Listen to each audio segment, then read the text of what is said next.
How's it going, guys? This is Avollon, and welcome back to Avollon's World. Tearing down a old build. When I say old, I probably built it in 1.13 somewhere. This is my old manual tree farm. I just put the saplings down, bone meal them, or leave them sit there and let them grow, and then, I harvest them by hand. But, who likes harvesting trees? Who likes chopping down trees by hand anymore? Unless you're in the early game, I think we can automate this in a way that allows me to do it significantly better. And it doesn't involve me having to use an axe at all, pretty much. So we're making a somewhat automatic version. I went through a couple different designs, and I ended up going with the design that Etho made, and he didn't even actually make a tutorial. Somebody made a tutorial based off of the World Tour episode, or the episode he made it in, or something. I don't know. It's a reliable version, doesn't use TNT dupers, so it shouldn't break, so it should be good literally forever. And I think, honestly, I might actually be able to keep this. I was gonna actually tear down these walls, but I do like the walls. This is the ruined area, so it does fit the ruined theme, so I might actually be able to keep this. This interior space here might be enough. But, like I said, went through a couple of different designs. A lot of them are, like, really complicated, use TNT dupers, and it's like, you don't know when those are gonna break, or it just shoots 1,000,001 TNTs right at your face, and that never ends well. So I need to start building this, and then we can actually maybe get a bunch of wood. I'm really after the nether wood. Alright, that stuff's a pain to gather. So I do believe that, unfortunately, with this design versus many of the others I was looking at, we can't grow every single type of tree. I think we're limited to the two tall ones. I could be mistaken, because I haven't really watched the tutorial or Etho use it. And, if Etho even uses it in his episodes. Watching somebody cut down a tree isn't the most entertaining thing, so, kind of just do it off camera. But it is a very simple design and uses TNT, so it should, in theory, be able to reach a one tall tree, a birch or an oak or a spruce, a single spruce, or a single jungle, or the cherry trees, or mangroves might be a little bit more difficult now that I think about it, and those ones are a pain, and I really need to figure out a way to harvest those trees, because if you ever try chopping one of those down, it's not exactly the easiest thing, and you don't get a lot. You get, like, more leaves than anything, and roots, more than wood. I want the wood. I don't want the roots. I don't want leaves. So, yeah. Taking out the floor, if you're wondering why it's green concrete powder, it's because the spruce trees grow pod soil. They changed that at some point. When I built this, it wasn't a thing, and originally it was all grass, and it looked really cool on the map, and then it changed all the pod soil. So, I changed it all to green concrete, so it still have the green. So we might bring that back. Honestly, I'm not entirely sure. I gotta figure that out. I think the most important thing right now is actually getting the system in place, and then we might make an automated storage system for it that might convert stuff back to bone meal. I don't know. We got options. There's nothing below here, as far as I know. Is that a bunny back there? It is. Hey, look at that. It just gets stuck on literally everything. Like, off in the background, Mystical Island. I don't know if I showed that off, but I put azalea bushes down, and the bunnies just seem to always, like, pathfind right into them, and they get stuck. So I guess I should show you what I mean. Clearly, right here and over there, the bunnies. This used to be a desert island. I decided, and that bunny, they need to fix the pathfinding on the bunnies. Look, he's stuck on a block. What is he doing? I mean, once I get near him, he should move. Nope, you don't move. You're just stuck. And what are you doing? You're trying to jump up on a drip leaf, buddy. That's not gonna work.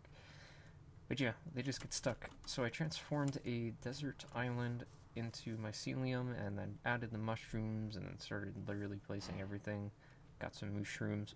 Once a thunderstorm happens, I will transform some of these guys into the brown ones to get some variation. We do have a sniffer. We should have two. That's me a little worried where the second one is, because I put the other one, like, over here, and he ain't around. So where'd he go? And what is he doing? He just seems to be stuck. Where's your buddy? Huh? Where'd he go? Hope he didn't die. It's not like they drop anything that I would be able to tell if he did. I don't know why he would, but I don't see him. But yeah, just a little tiny island. Makes it look cool on the map. It's right in the corner, and I called it the mystical island because it's literally got a whole bunch of stuff on it. Where did this sucker go? Where is he? Dude's pretty big, and it's hard to miss him. I really don't know. I know I put 2 eggs down. Assuming the second egg hatched, right? Like, I haven't seen the egg. I don't know. I'm gonna have to spend some time trying to figure out what happened. Well, I'm flying around with the hitboxes on, and I cannot figure out where this guy went. Maybe he spawned in a block and suffocated, or grew up in one and suffocated. I really don't know. We have one. I have more eggs. Yeah, that's not a problem to get. Dude just doesn't get out of the water, though. I don't know exactly. You need to just, you know, get back up on there and land. Go ahead. There you go. And just do something. You know, I get it's not a flat ground, but like you can walk. Okay, you can walk. Good. All right. So we lost one somehow. Not quite sure how, but let's get back to that tree farm, shall we?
tree farm is done. It works like a charm.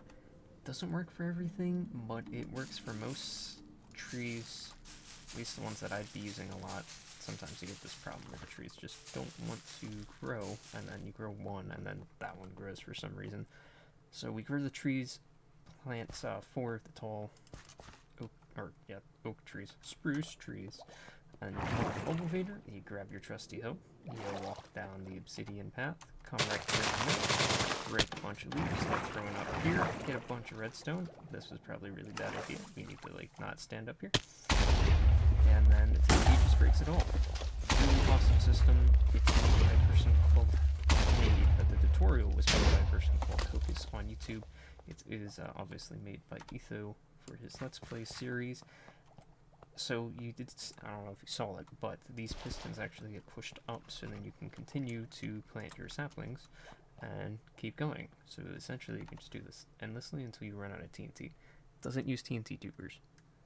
Runs on TNT, which means I now need to make a creeper farm because the witch farm is not matching the amount of gunpowder that I'm using between rockets and now TNT. But, kind of explain things, because I don't want to go down there, because if I go down there, it'll activate the TNT. You hit that piston, all it does is activate the slime block that pushes you. You might have caught a glimpse of, yeah, see, it broke a bit of glass right here. That's a problem. Occasionally, I might swap that out just for obsidian. I don't need to see it. There's no reason for it to be glass. It just needs to be blast proof, so we're probably going to use obsidian in the final design, but the person in the tutorial used glass, probably just for it to look nice and so you could see, but obsidian. Maybe it does something with the trees. I don't know. But you hit the pressure plate, it sends a signal up this torch tower, which then, you know, activates all of the dispensers. All of those repeaters up here, which you saw a little bit earlier, are all on 4 ticks of delay, so each piston gets retracted and whatnot, and I don't know, redstone magic, and, you know, detonates down the tree. And then there is another set of repeaters that then just pushes the blocks up. It's a really simple farm. It's not complicated whatsoever. But the composters over here are for bone meal, because you can throw leaves in a composter. And I've gone ahead and actually done some testing. Works well with cherry logs. You have some cleanup. Same with the mangroves. The dark oak can have some problems, like we've just found out, even though that was spruce, but there wasn't many leaves that blocked the explosion. The nether trees work really well too, and that's where I get a bunch of the wort blocks, which then I literally just throw in here, and it turns into bone meal. Does it yield more than what I use? Probably not, but we're going to end up making like a super fancy bone meal farm that's just like a bunch of farms in the composters for bone meal. We need to decorate this now. We need to get a better storage system in place. I mean, that's all from one just go around. That's pretty good. But we need to put carpets on this. We need to get blocks on here. We need to fix that, and we need to make that look better. Because I said exposed redstone looks good sometimes. That's not one of them. We need to put something over that, and hopefully not have it blow up. Yeah, that'd be nice. So I'm going with a floor design that is not mine, but it looks really cool. So I do believe, and don't quote me on this, but I believe that Tango Tech used this floor design in the Decked Out from the last season of Hermitcraft, season 9, I think. I don't know. They kind of blur together.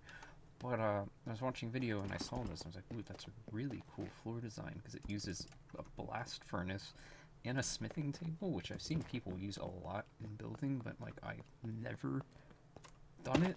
So I was like, oh, you know what? Let's go ahead and give it a shot.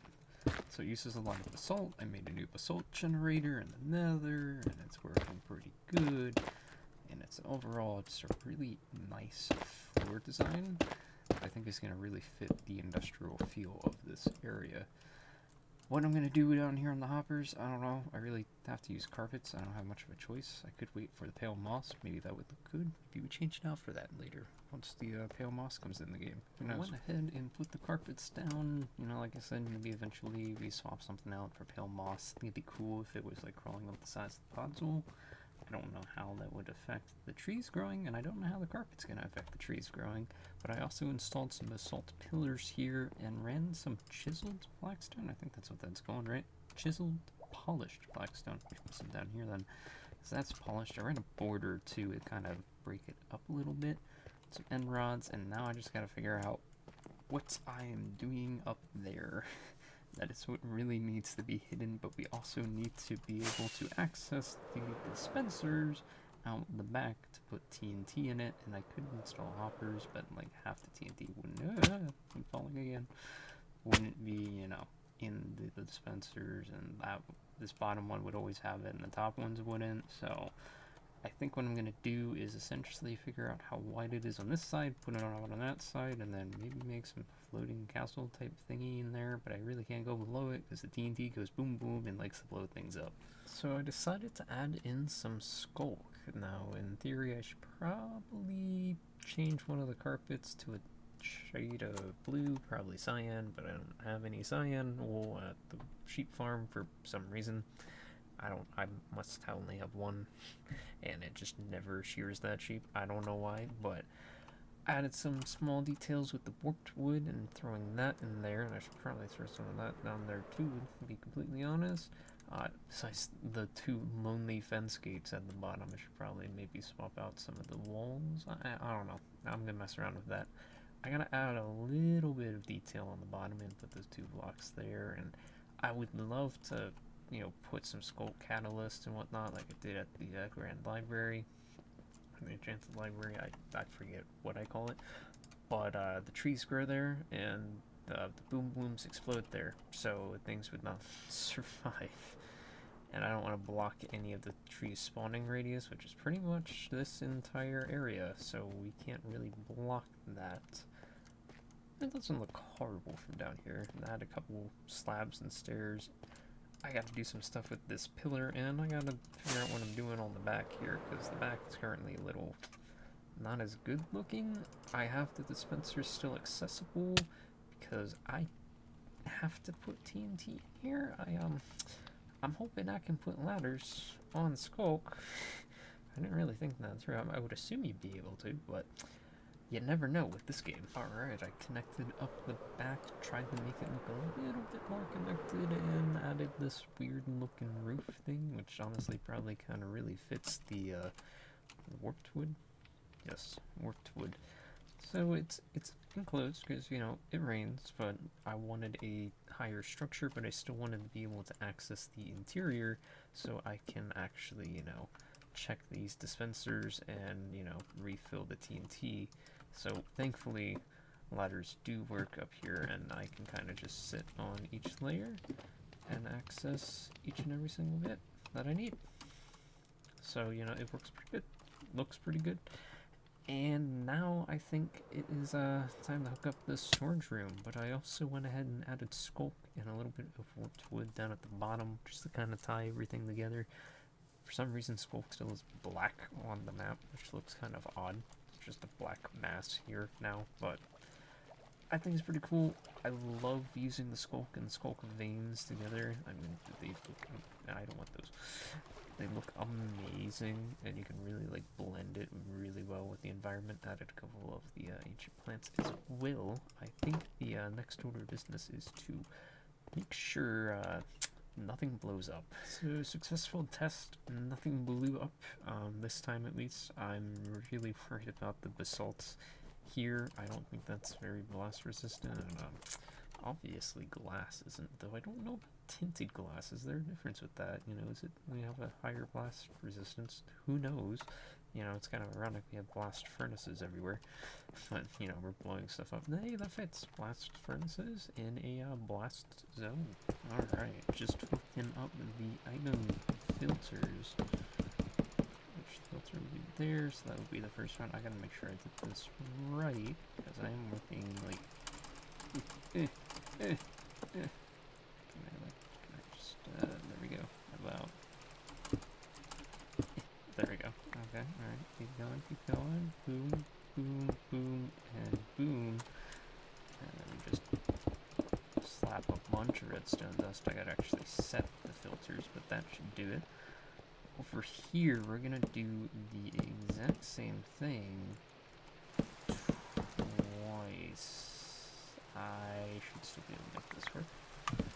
Because these ones are going to pick up the warped blocks and nether wart blocks. Eek. Come on, you can do it. There we go. So I just need to set those filters for those, so that way they're not clogging the entirety of the system and, you know, filling up every single chest, because if I harvest these crimson and warped trees, yeah, like, I get a good amount of bone meal, but it also fills up a double chest. I had to, like, clean it out entirely, because that was the entire double chest, was just the warp blocks.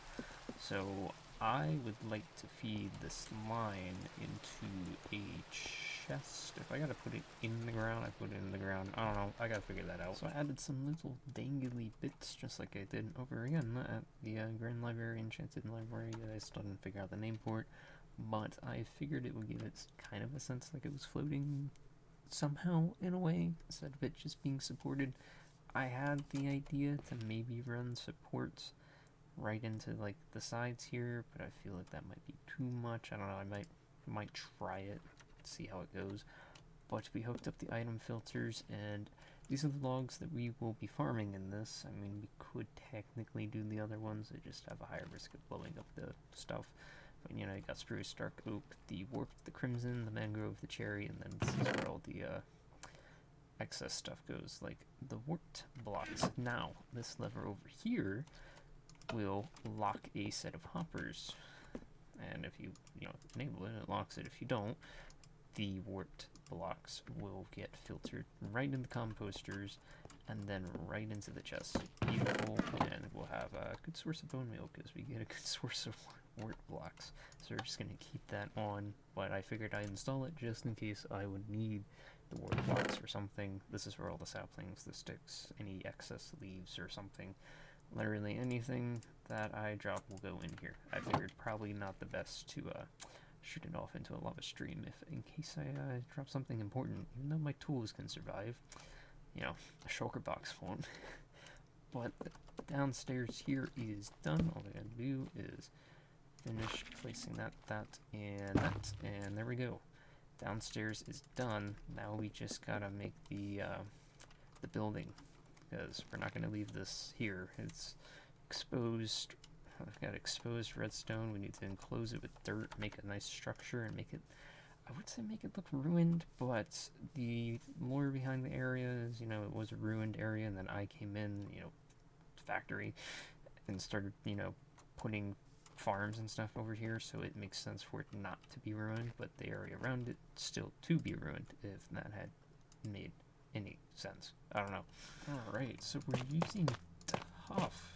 I completely forgot that this is a new block you can actually, like, make different variants of and whatnot. So it's like, oh, you know, maybe I should use the Tough. You know, maybe it might look decent, and I think the polished Tough makes for a decent roof in a way. I was gonna do bricks, but I was like, bricks don't make sense for a roof. Why would you make a roof out of bricks? Like, that ain't gonna work. Make the foundation and the walls out of it. Now, I did bring the chiseled, and I don't know. Kinda really wanted to use the chiseled, but I feel like that might be too much. And then again, maybe it gets rid of some of the blue in the area, and it'll be better that way. Let's take a look here. Live on camera. Maybe if we throw like a fence towards the top, just to put a hint of blue in there, maybe something like that. And it's not exactly what I was hoping it's gonna work, but you know, yeah, sure, that works. And then we can just place a shroom light or something up there, and maybe add some detail. I don't know. Let me mess around with this a little bit more. So here is the updated map. As you can see, it's just a black blob, even though it's blue, and the smithing tables and blast furnaces are different. The basalt's black too, which is gray, which makes 0 sense, but whatever. The tough is brown, which it definitely is not brown. Weird things for the map. I guess they ran out of colors to really give blocks uniqueness, but whatever. It works. I didn't do much else. I just kind of kept it like that. Added some lanterns. That's about it. But you know, I think it's spawn proof on the top. I think. All right, don't quote me on that. It's like really close. If it is. Ooh, wow, I made that. Hey, you're oxidizing. Cool. I get distracted so easily, but it works. It looks decent. Uses tough. I haven't used tough yet in this world, so besides the actual rough tough, it's just called tough. This is polished tough. Haven't used polished yet. But yeah, tree farm. Boom booms. Up and running and working. I never have to chop down a tree again. I mean, chances are I will. Alright. Yeah, that's like one of the key features of this game is chopping down wood and trees and whatnot, but now I can make them go boom boom and explode. So, that'll do it for today's episode, guys. I was going to make a super duper fancy, what's that terminology? The fungus farms, but I have the fancy ones over in Twisted Forest that work just fine, and then I can use literally all of the roots and stuff that I get that just put in a composter and make some bone meal. So, what's the point of making a automatic one when I just have one that works just as fine? It just literally pushes the blocks. You'll see it sometime shortly. But let me know what you guys thought about this and the block palette and the build and everything. Any ideas to make it seem like it's less floating and more stable? I might try the supports off the side. I don't know. But if you haven't done so already, make sure to subscribe. I'm just kidding, you don't have to, but it'd be nice if you did. If you enjoyed today's episode, if I can speak, words are not my friend, make sure to leave a like, and I will catch you guys in the next one where we will solve my gunpowder problem, because Street Farm is going to be useless without TNT. So I'll see you guys in the next one. Farewell.